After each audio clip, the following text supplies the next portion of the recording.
has to do, man or woman, but I think you're right. Men in the past have been conditioned to associate more of their worth to what they do, and women have over time more to the relationships. And I think it may even go beyond conditioning. The biochemistry is obviously very different. Every man and every woman has both male and female energy in them, so does every woman. But most people have a tendency to have one that's stronger. And so the answer to that is you have to become a creator instead of just a hunter. If you're a hunter and you get what you want, rarely are you happy anyway. That's what most men do. And what I think you have to do instead is attract what you want. And the way you attract what you want is not just thinking positively or thinking good thoughts.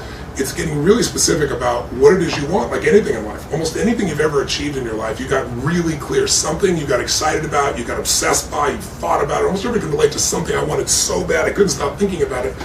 And because you kept thinking about it, and if you didn't come to a place of fear, you hear things, you notice things, you started making distinctions, ideas came to you, put together a plan, you took some action, something didn't work, you tried something else. But you eventually got there because you were so driven, so hungry, and so clear. But if you got a general goal, like I want to have a relationship so that I can be worthwhile, or I want to lose some weight, I want to make some money, well fine, here's $1, fine, here's a guy, fine, lose a pound, and you just achieved your goal. So I think people have to get really specific. And what I did in my own life that transformed my own life, because I sat down and I wrote down everything I could possibly want in a relationship. Everything. And I was ridiculous in the level of precision. I wrote like 6 pages. And I wrote spiritually, mentally, emotionally, physically, sense of humor, how we'd interact, what kind of things we'd laugh about, do. I mean, that level of insanity. And then, but some people made lists like that before. Then I went through and I crossed out everything that wasn't really a must. That wasn't really I was passionate about, right? And I trimmed the list down. Then I said, I'm going to read this every day. I'm going to feed my mind, but I got to understand something. Just because I want something, I'm not a believer. I didn't participate in The Secret for a very good reason, because I don't believe in The Secret. I think there's many secrets.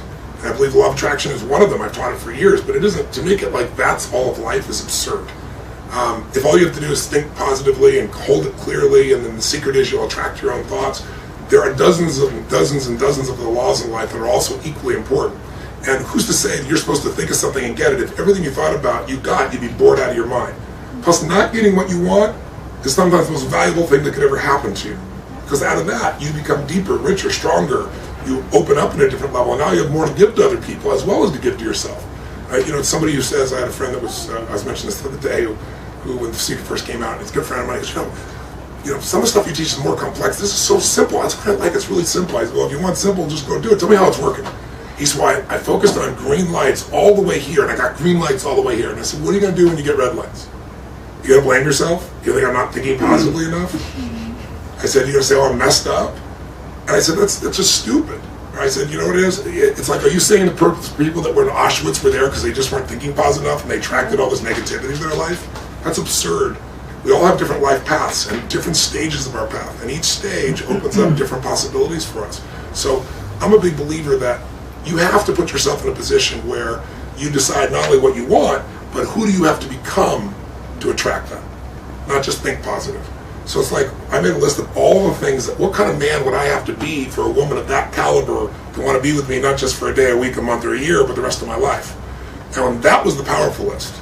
And that's what I went to work on instead of going after the woman. Because, man chases women, women move. I was always the nice guy, so all the women loved me, and I was a big pleaser, and they'd love me for a while, and they'd be like, he's just so nice, and then some badass guy would get him, right? But when I owned myself, I didn't have to be a badass guy, and I wasn't a nice guy. Everyone wants to be pleased, but no one wants a pleaser, right? They might think they want him, but once they get him, they'll be bored silly with him. So when I owned myself, and I knew who I was as a man, and I had these qualities, then, attracting the woman of my dreams was my wife for 12 years now since, and I'm out of my mind for still, she's out of mind for me. That came about. So then all I did was read those every day for several months, and then gradually I started reading them like once every week or two. And I was in a train between, going to the Swiss Alps between Paris and Venice with my wife Sage, who was my girlfriend at the time, or actually one of my girlfriends at the time. And I was a very honest man about that. I said, I'm not looking to be tied down. I've been in that situation. And we were doing things, we were so in sync, and I said, wait a second. And I said, and I pulled out, I used to, have like a little time planner in those days, and I read it to her, and everything on the list I wanted she was, everything I didn't want. I had a list of what I didn't want also, I should mention that, because sometimes you get everything you want, and then you get a few things you don't want, and they mess up everything else. Everything I want, everything I didn't want that was a must. And she was everything on it. The kind of guy that I said that I would commit to being is who I was, and that's everything she wanted. I'm talking about love and passion. Remember when we talked about this the other day? I said, think about a relationship where you have unbelievable love for this person and you constantly are starving, hungry for each other intimately as well. Make the sound of what that sounds like in your body when you have love and passion. Go nice and loud, come on. Oh, come on, has it been that long? Make the sound of a relationship where there's lots of love but not enough passion. Make that sound. See, when you talk about a relationship with love but not enough passion, it doesn't seem like that big a deal. But sound is a great way to calibrate what's really happening in your nervous system. What I found in my life for years, I had a relationship with someone who was a great lady, and we had tons of love, but very little passion, and I wanted more passion. But I didn't understand what the triggers were. I didn't understand the differences in values and rules. I didn't know how to shift anything. Nobody teach you this. And so I'd be in this experience where it's like, wow, you know, I remember being on stage vividly in a room that would have been my ultimate years before. It was at the Continental Center in New York City. There were 13,000 people in the room, 12,000 something hundred, almost 13,000 people. And I was doing my gig. And we were rocking, like what we're doing here with 5,000, imagine 13,000. And we were going full tilt with a level of intensity. It was unbelievable. And people were out of their mind. And during one of the stretch breaks, one of my partners came up and told me my company had gone public that morning. And that's the morning where my stock alone was worth $400 million. So he's Tony, you just made $400 million this morning while you're doing what you love. I was like, shit, good morning. You know, it was a great morning. But you know what was interesting? It was really great. It was like, wow, that's wonderful. And then what I really want to do is get right back into what I loved. It didn't, like it was a cool thing, but it didn't change my life. But the biggest thing is the end of that night, I'm connecting people, high-fiving, signing, hugging people, and it's just a beautiful day. And I get home, and I'd made $400 million. I've been with almost 13,000 people. I'd done what I loved. I was on fire and alive, and I went home, and I was miserable. Because when I went home, the person I was with wanted me to be something different than what I was. Kind of like, that's why I understood Sarah May. Sarah May was trying to be something she thinks people want or people are expecting from her, but it's not her. So the person I was in a relationship with when she met me, he's like, God, he's unbelievable. He's this powerful force of nature. He can shake a building with people and move people. And then it was like, why are you so fucking loud? I was like, loud? This is me. Right? And so what I learned to do was be something different that I really wasn't. And so when you're being something you're not, you're miserable. Who knows what I'm talking about here? Say I. And I'm such a lover. I love people. I never want somebody to not be happy. So I would always sacrifice everything, try to make somebody happy, but by not being who I was.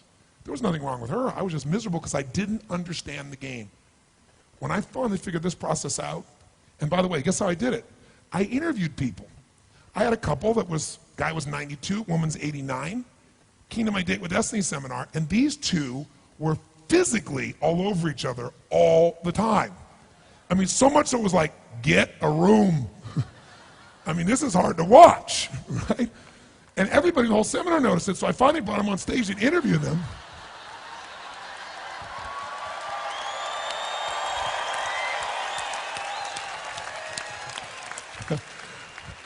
Shit, they're young punks in their 60s. So I bring this 92-year-old man, this 89-year-old woman up, and I said, I got to interview you guys. So I'm interviewing them. I said to him, I said, tell me something. I said, you two seem to not just love each other, you like love each other.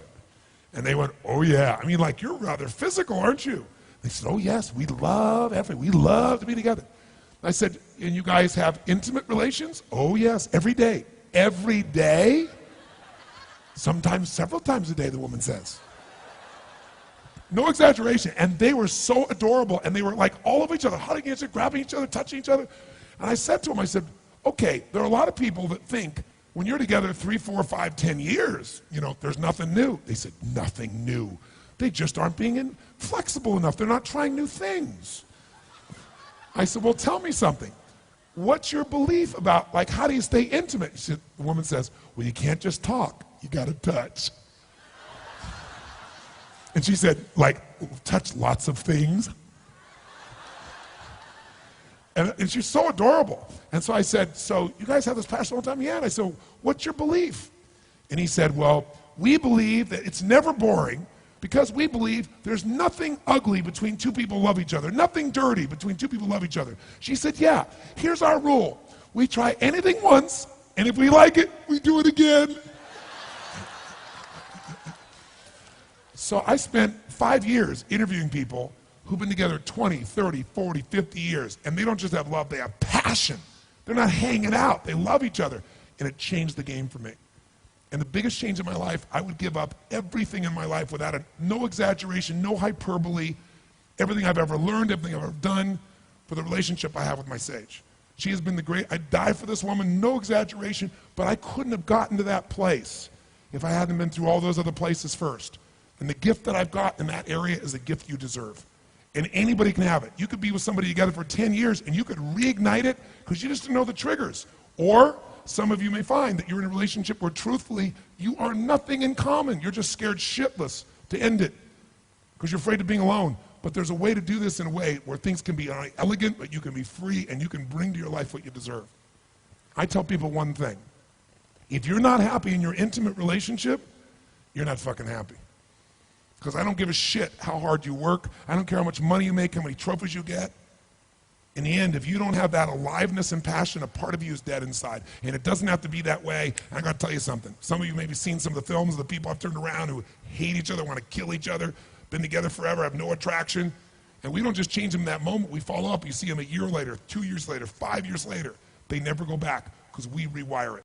And Date with Destiny. Oh, I got some people who graduate Date with Destiny. Wow. Some grads of Date with Destiny here. Date with Destiny is that program I described this morning when I was talking about Dickens and I talked about going to Fiji and I had that process of coming up with that process. Well, I turned that into a 5.5-day process that what Date with Destiny does is it basically, we worked our tail off here. You got to use a lot of physical energy to deal with your beliefs. Your values, you'll never get through with physical energy. You have to know, it's almost like a puzzle. You have to know exactly what thing triggers what feeling, triggers what emotion. And until you know that, you're at the effect of everything in your life.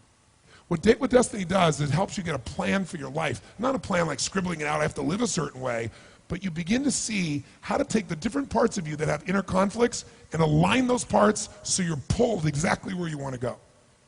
It is by far the most powerful thing I do, bar none.